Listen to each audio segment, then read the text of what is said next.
J'en peux plus de moi, c'est incroyable ce qui m'est arrivé.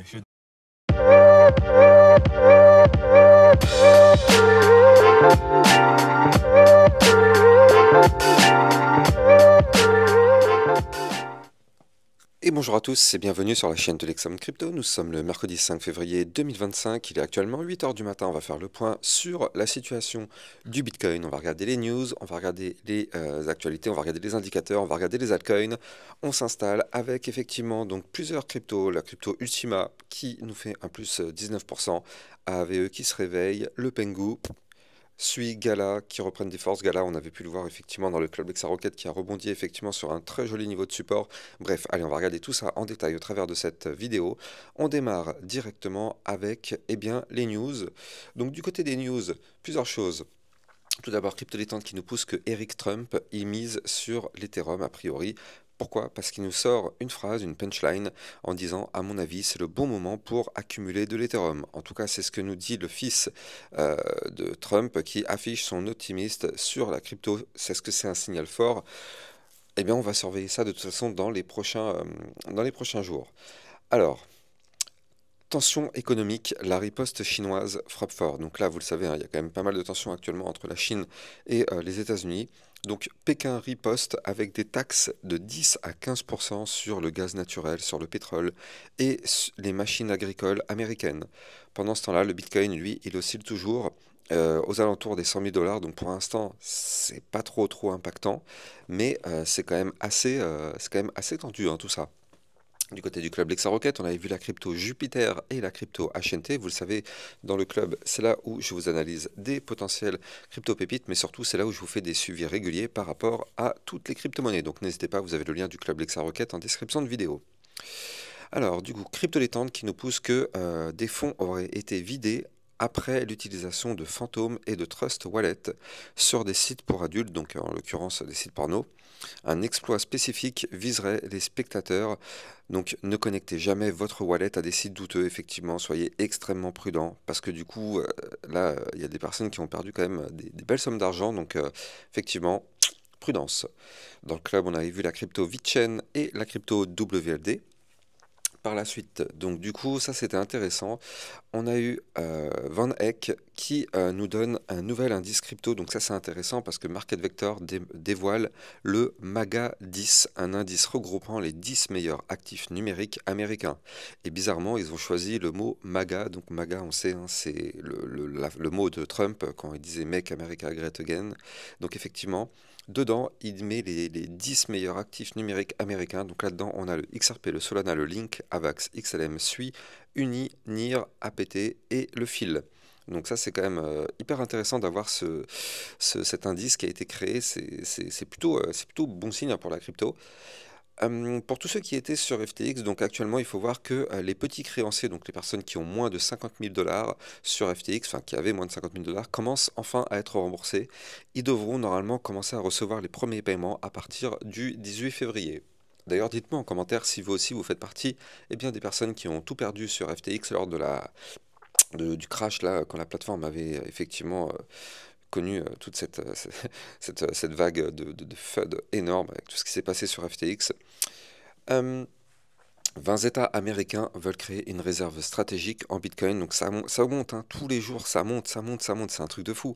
Donc là, on commence à avoir une adoption massive et on est quasiment à la moitié du pays, parce que franchement, ça pousse quand même très vite. Il reste encore pas mal d'États, mais on est quand même quasiment à la moitié, donc c'est quand même assez dingue. Euh, du côté des news encore, donc on a Emmanuel Macron qui nous dit encore des baratins. En fait, il nous dit que il veut que la France soit les meilleurs pour l'intelligence artificielle. Mais bon, le problème, c'est qu'on est tellement à des années-lumière de ce que font les autres pays. Les autres pays investissent des millions et des millions sur ce domaine-là. Nous, en France, on investit quasiment que dalle. Donc, je vois pas comment on va pouvoir essayer de rattraper ce retard. De toute façon, nous, on court toujours en France après le train. D'abord, les autres pays. Et puis après, nous, quand on voit qu'effectivement ça fonctionne bien, on se dit, ah bah ouais, c'était peut-être une bonne idée, on va se lancer. Ouais, toujours un train de retard. Mais bon, on verra bien. C'est vrai que ça peut être bien dans la durée, mais en tout cas pour l'instant, c'est quand même pas top. Puis bon, si en France on peut réussir effectivement à sortir des choses par rapport à l'intelligence artificielle, des choses vraiment puissantes, ce serait bien. On avait quand même créé Mistral, hein, je rappelle, donc un peu le chat GPT à la française. Bon, même si c'est pas au même niveau que d'autres GPT, mais bon, c'est quand même déjà des bonnes choses d'en avoir créé. Mais bon, maintenant, il faut rattraper le retard, quoi. Crypto détente qui nous pousse que les réserves stratégiques de Bitcoin se renforcent à l'échelle mondiale. Voici les pays qui accumulent le plus. Donc on retrouve bien sûr l'Argentine, le Brésil, la Chili, El Salvador, la République tchèque, Germanie, donc l'Allemagne. Donc voilà, et on voit les United States. Et on voit là aussi l'avancement. Donc là, on voit que pour tous ces pays-là, eh bien, est-ce que c'est validé ou pas? Donc effectivement, pour le Salvador, ça on le sait depuis quelques temps. Mais regardez, les autres pays, c'est en bonne voie, hein. Les États-Unis, c'est quand même en très très bonne voie. La Suisse en très bonne voie. On voit le Brésil aussi en très bonne voie. Donc franchement, c'est quand même vraiment encourageant tout ça. Le vent commence à tourner du côté de la SEC. En fait, ils ont lancé un site internet Crypto Task Force. Donc là, c'est quand même hyper intéressant quand on voit qu'effectivement, ils commencent à en parler de plus en plus, alors qu'avant, ils étaient 100% anti-crypto. Donc là, le vent a tourné du côté de la SEC. Allez, on va checker l'analyse technique. Avant ça, je rappelle bien sûr à tout le monde que tout ce que je vais dire dans cette vidéo n'est en aucun cas un conseil financier. C'est à vous de faire vos propres recherches et n'oubliez pas que le trading de crypto comporte des risques de perte partielle ou majeure. On démarre sur notre Bitcoin, bien évidemment. Le Bitcoin qui est en train de danser, hein, ici avec la zone de support des 98 018. Donc bon, hier, on a fait une bougie négative, hein, une bougie rouge. Alors, on va pas se mentir, c'est pas très joli, mais ce n'est pas une ravalante. C'est-à-dire qu'on a fait une bougie rouge, mais qui a clôturé au-dessus de la bougie verte. C'est-à-dire que on avait démarré l'ancienne bougie donc d'avant-hier à 97 650 et hier on a clôturé au-dessus. Donc ce n'est pas une ravalante baissière. Donc c'est déjà plutôt encourageant. Une ravalante baissière, c'est plutôt négatif. Là, on n'a pas fait ça, donc c'est plutôt encourageant.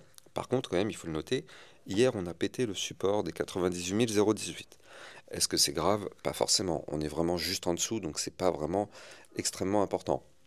Mais quand même, il faut noter, on est vraiment en train d'essayer de gagner ou de perdre ce niveau clé selon la position dans laquelle on est. Si on est boule, on essaye de le péter et le récupérer. Si on est bear, on essaye de le péter et d'aller chuter. En tout cas, on voit que vraiment, il y a vraiment une vraie zone de bataille sur cette zone des 98 018. De toute façon, on le sait, hein, c'est quand même un point quand même assez pivot, parce qu'il correspond eh bien, à notre milieu de range, en plus de ça, par la même occasion.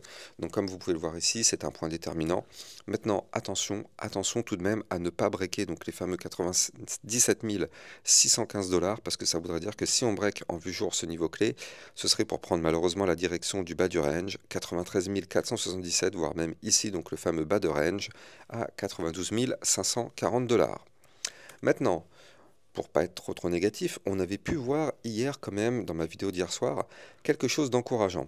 C'est-à-dire que oui, pour l'instant, on n'arrive pas à le valider, mais regardez le tracé qui est là. On est peut-être en train de former un très très joli double bottom. Il est là, il est bel et bien présent, il n'est pas encore validé, mais de toute façon, tant que nous sommes au-dessus des 94 071 ici, et bien du coup, on a l'espoir de former ce pattern. Et je rappelle, pour ceux qui ne connaissent pas, un double bottom est une figure chartiste de retournement haussier. Donc du coup, tant qu'on est au-dessus, on a l'espoir de le valider. Et là, comme vous pouvez le voir, on est bien sûr au-dessus du niveau clé. Donc pour l'instant, on est en train de créer la structure. Je rappelle, hein, on l'avait calculé ensemble, mais si on arrive à valider cette structure, la target théorique serait d'aller chercher les 110 000 $ par rapport à ce double bottom qui est là. Donc ça, pour l'instant, il n'est pas encore validé. Mais surtout, il n'est pas encore invalidé. Il est là. Elle est là l'importance. Tant que ce n'est pas invalidé, comme son nom l'indique, on a l'espoir. Donc, quoi qu'il arrive, si on veut le valider, par contre, il va falloir breaker les 102 132 $. Ça, par contre, c'est le niveau clé qu'il faut breaker. Si on n'arrive pas à breaker ce niveau clé, ça ne sert à rien d'espérer quoi que ce soit. On ne va pas valider le pattern et on ne va pas remonter. Par contre, si on arrive à breaker, effectivement, dans ce cas-là, ce serait très encourageant pour aller chercher, eh bien, peut-être la target théorique ou du moins des résistances un peu plus hautes. Donc ce serait vraiment une affaire à surveiller. Maintenant, je rappelle que en vue moyen terme, nous, ce qu'il va falloir faire, c'est récupérer deux zones de résistance. Déjà la première, celle qui nous a rejeté depuis maintenant 3 jours, elle est là, 101 576. Vous la voyez la résistance ici? Eh bien pour l'instant, on n'arrive pas à la casser, ça fait 3 jours qu'on la touche, ça fait 3 jours qu'on se fait rejeter. Donc déjà, si on veut en réalité reprendre de la force, il faut dans un premier temps breaker cette résistance, puis derrière, juste au-dessus, on a le haut du range, au 102 793. Et donc là, bizarrement, ce serait quasiment le même niveau clé que ce que je vous avais donné tout à l'heure par rapport à la ligne de coup du double bottom. Donc vous l'avez compris, la cassure du range par le haut serait un très joli signal bullish pour que notre Bitcoin puisse reprendre beaucoup de force. D'autant plus, il faut le noter actuellement, eh bien, on est juste en dessous du ruban de moyenne mobile. Donc là, ça c'est pareil, c'est pour le moment pas forcément très bon signe, mais nous ce qu'on veut c'est récupérer ce ruban de moyenne mobile pour reprendre de la force. Je rappelle que tant qu'on est sous le ruban, on n'est pas haussier, mais à partir du moment où on récupère ce ruban de moyenne mobile, dans ce cas-là, on repasserait bullish. Donc c'est là où c'est vraiment très intéressant, et ça risque de se jouer dans les prochains jours. Du côté du RSI, on continue de former ce que je vous avais expliqué. Souvenez-vous, on l'avait vu hier. Alors je vais le zoomer un petit peu, comme ça vous pouvez un peu mieux le voir. Hop là, normalement vous le voyez correctement. Souvenez-vous, du côté du RSI, on avait pu détecter quelque chose d'intéressant. Donc là, regardez, du côté du cours, pardon, on voit que tout simplement on est en train de galérer dans cette zone-là. Mais du côté du RSI, par contre, c'est beaucoup plus net. On est en train de former un premier bottom et peut-être un deuxième bottom jour. Là, cette fois-ci, c'est du moyen terme. Donc là, c'est encore plus intéressant. D'autant plus que pour l'instant, du côté du RSI, on est en train de faire un point bas plus haut que le précédent. Là, vous le voyez, donc on est peut-être en train d'amorcer un début de tendance haussière. Alors attention, hein, pour l'instant, c'est très fin, c'est très petit, mais pour le moment, ça a le mérite d'exister. Donc on va s'accrocher à cet espoir, mais ça peut être intéressant parce que si on arrive à valider en vue jour, eh bien, ce pattern, ça nous permettrait bien sûr de tenter la validation du pattern que je vous avais montré tout à l'heure en vue un peu plus court terme. Et surtout, ça nous permettrait peut-être de casser notre range par le haut pour reprendre de la force et pour décoller. Donc effectivement, on va devoir surveiller tout ça en détail. Et puis, on va voir ce qui va se passer dans les prochains jours, bien évidemment. Mais de toute façon, là, tant qu'on arrive à rester au-dessus de cette ligne de tendance haussière sur le Bitcoin du côté du RSI, effectivement, c'est plutôt encourageant. Donc, pour conclure sur notre Bitcoin, ça reste encourageant. On a quand même des signaux qui nous montrent que le Bitcoin pourrait reprendre de la force. Et moi, quand je vois ici cette configuration, c'est vrai que c'est vraiment très encourageant, même si actuellement, c'est pas validé. Mais on sait, hein, Rome ne s'est pas faite en un jour, ça prend du temps. Je me mets d'ailleurs une petite alerte, comme ça bien évidemment, vous serez avertis si on arrive à breaker tout ça. Allez, on va en profiter pour checker les altcoins. Alors avant d'en parler, je rappelle que vous pouvez me suivre sur Twitter pour recevoir toutes les news et toutes les actualités crypto. Et n'oubliez pas de rejoindre le club Lexarocket si vous souhaitez recevoir encore plus de vidéos concernant d'autres altcoins et recevoir des potentiels crypto pépites, même si en ce moment, vu la situation du Bitcoin, c'est un petit peu compliqué, mais c'est pas grave, ça reviendra, il n'y a aucun problème. Les liens sont en description de vidéo. Allez, on va démarrer directement avec l'Ethereum pour voir ce qu'il nous fait. Mais bon, je pense pas qu'il réussira. Ouais, voilà. Du côté de l'Ethereum, il n'y a pas de surprise, hein. On est toujours sous la résistance malheureusement des 2900 $. Donc là, comme vous pouvez le voir, cette résistance pour le moment, on n'arrive pas à la récupérer. Ça fait maintenant 1, 2, 3, 4 jours. 4 jours qu'on l'a perdue et on essaye de la récupérer, mais malheureusement, on n'y arrive pas. Donc c'est comme ça, hein, c'est la vie. Maintenant, au pire des cas, c'est pas grave. On a une zone de support. D'ailleurs, on est actuellement posé pile poil dessus. Alors, je vais peut-être la mettre un peu plus grasse parce que là, on la voit pas trop. Vous allez mieux le voir comme ça. Alors, visibilité, non, comment on fait déjà? C'est style. Hop là, on va le mettre comme ça. Voilà. Et on va le mettre en opacité un peu plus foncée. Voilà, parfait. Donc là, comme vous pouvez le voir actuellement, on est pile poil posé sur le support, sur l'Ethereum. Le support est à 2723 $.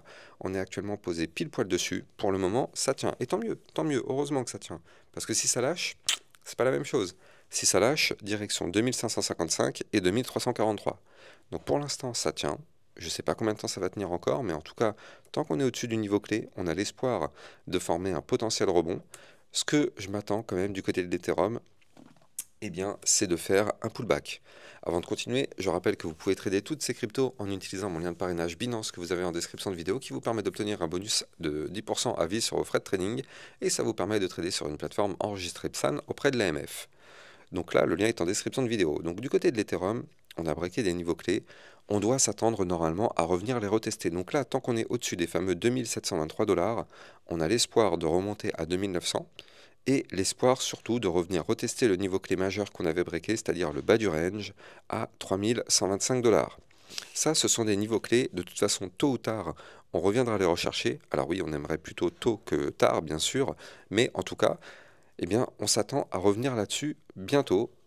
Est-ce que ça passera par une nouvelle chute si on break le support et on revient après, ou est-ce que ça passera par un rebond sur le support actuel des 2723? Ça, personne au monde ne peut le savoir, mais le pullback aura lieu, quoi qu'il arrive. On reviendra retester les 3725 $ à un moment donné, mais il va falloir surveiller ça. Allez, on va checker aussi au passage rapidement la crypto qui avait été demandée. Donc vous m'avez pas mal parlé de la crypto AVAX. Effectivement, hein, bon, bah, du côté de la crypto AVAX, pour le moment, c'est pas top, c'est vraiment pas top. On continue de chuter, on est toujours sous une ligne de tendance baissière, vous la voyez ici. Tac, le trait bleu qui est là, c'est la ligne de tendance baissière. Donc pour l'instant, tant qu'on est sous ces niveaux clés, on chute. On est loin de la ligne de tendance baissière, on est loin du ruban de moyenne mobile, donc la situation est quand même plutôt complexe. Et hier, on a perdu le support des 26,895. Donc effectivement, pour l'instant, c'est un petit peu délicat du côté de la crypto AVAX. On est en train de prendre la direction du support des 24,88. Donc ce qu'il faudrait maintenant pour reprendre de la force, eh bien, c'est récupérer la résistance des 29,055 ici. Et il faudrait absolument, bah, c'est loin, hein, il va falloir beaucoup de travail, mais il faut absolument qu'on clôture au-dessus de la résistance qui se trouve à 36,63 $ pour qu'on puisse casser cette tendance baissière. Effectivement, si on récupère ce niveau clé, ça veut dire qu'on récupère le ruban, ça veut dire qu'on récupère la ligne de tendance baissière et on repasse au-dessus. Et dans ce cas-là, effectivement, on pourrait reprendre de la force. Donc là, pour la VAX, par rapport au niveau clé sur lequel on est actuellement, il faut qu'on fasse un pump de 38% pour se dire que ça y est, on commence enfin à démarrer peut-être une configuration haussière.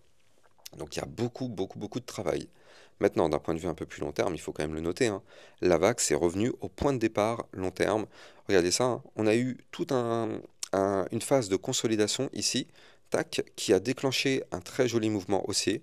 La VAX est revenue retester effectivement ce point de départ-là.